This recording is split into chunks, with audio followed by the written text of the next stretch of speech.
They say silence is weakness. But sometimes, silence is survival. I didn't scream. I didn't cry. I didn't defend myself. I just stood there, while my own daughter-in-law humiliated me in front of my family. And that night, I didn't just leave the party. I left their lives. What they never imagined was that the woman they mocked would one day become the name they feared. I wasn't always invisible. I raised my son with tired hands and sleepless nights. I sacrificed my dreams so his future could breathe. I cooked. I cleaned. I stayed quiet. Not because I was weak, but because I believed family deserved patience. When my son married her, I welcomed her like a daughter. I thought kindness would earn respect. I was wrong. The house was full that night. Laughter, music, glasses clinking. Everyone dressed to impress. I wore a simple outfit and clean, neat, modest. I didn't need attention, but she did. My daughter-in-law stood up holding her drink, smiling too wide. She looked straight at me and said, "Some people spend their whole lives depending on others, while the rest of us actually build something." People laughed. Then she added, "Not everyone is meant to succeed. Some are just meant to survive." Her eyes never left mine. I felt my heart drop. My hands trembled. I waited for my son to say something. He didn't. He stared at the floor.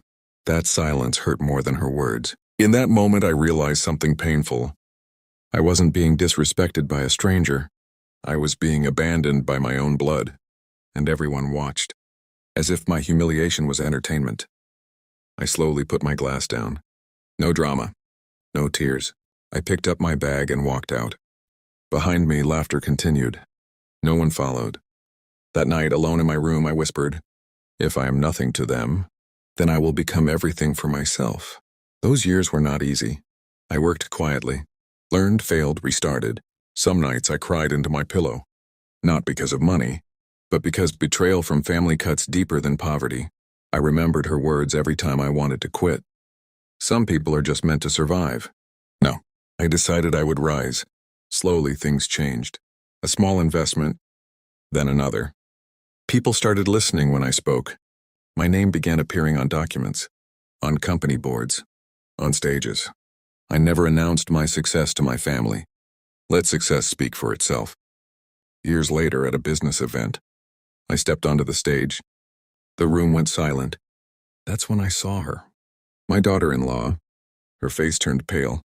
After the event, she approached me and whispered, I didn't know it was you." I looked at her calmly and said, "You knew me when I had nothing. That was when respect mattered most." She had no words. I didn't destroy them. I didn't take revenge. I simply outgrew their disrespect. Remember this. People who mock you in your weakest moment are not prepared to face you in your strongest. Sometimes the best justice is becoming everything they said you never could. Betrayal broke me once. Success protected me forever.